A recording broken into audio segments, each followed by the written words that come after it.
saudara, 300 orang. Tidak dipersenjatai dengan pedang atau sebagainya macam, cuman buyung kosong dengan di dalam ada sul dengan sangkakala. Tapi dikatakan mereka maju dan berkata, pedang demi Tuhan dan demi Gideon. Artinya apa Bapak Ibu Saudara? Pasukan Gideon adalah pasukan yang taat kepada Tuhan dan taat kepada pemimpinnya. Tepuk tangan dulu buat Tuhan Yesus. Wah, ini dahsyat saudara, kita harus perhatikan.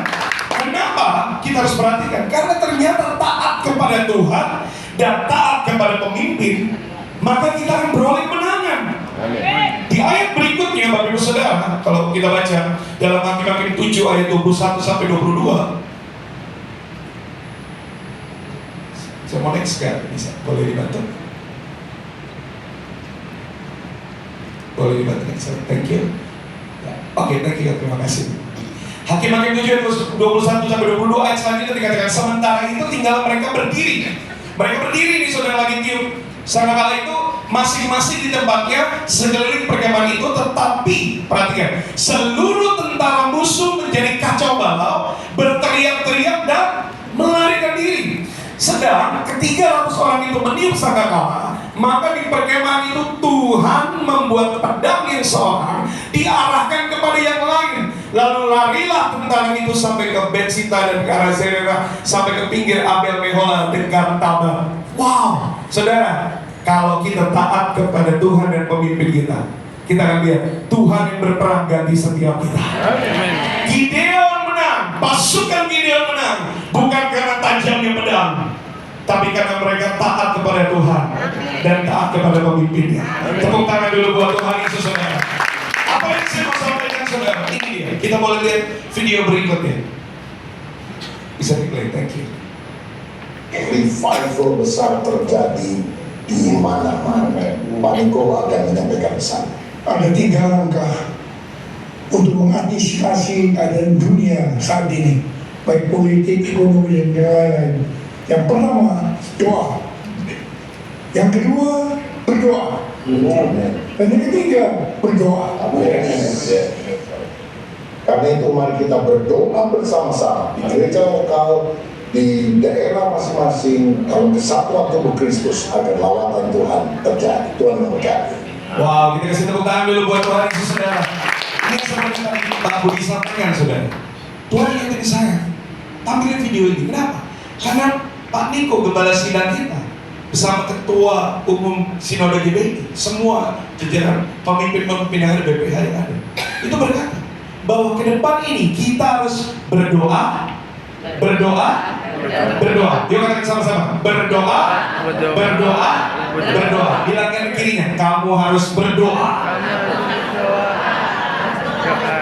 Nah, ini arahan dari pemimpin kita untuk berdoa, saudara. Makanya Tuhan mau kasih tahu tentang Gideon ini. Mau nggak kita sepakat? Mau nggak kita taat dengan Tuhan dan pemimpin kita? Bahwa hari-hari ini kita harus banyak berdoa.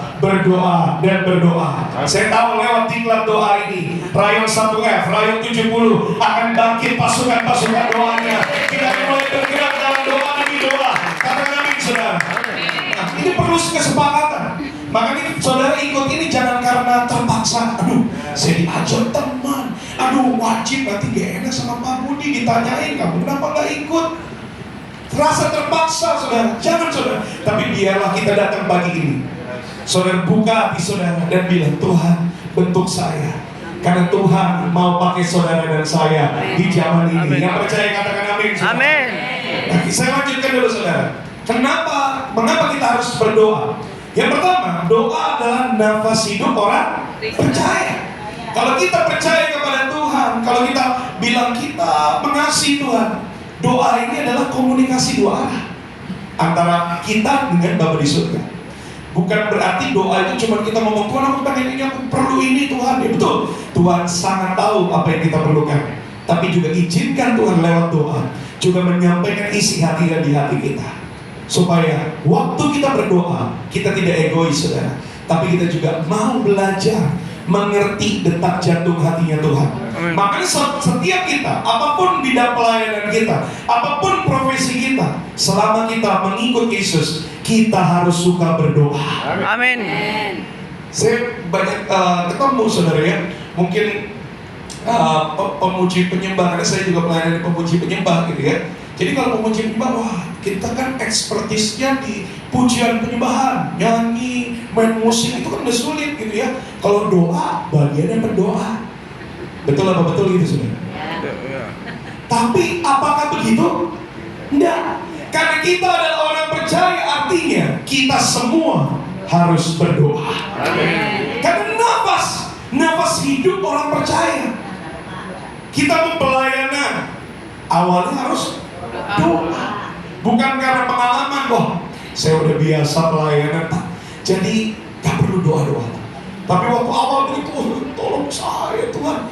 Waktu udah pengalaman lama, gak perlu doa lagi gitu ya. Bangun pagi, ya gak perlu saat teduh lagi, udah biasa. Hati-hati saudara, saya tahu pagi hari ini Tuhan sedang membangkitkan diri kita kembali, supaya kita terus fokus kepada panggilan Tuhan, bahwa doa adalah nafas hidup orang percaya.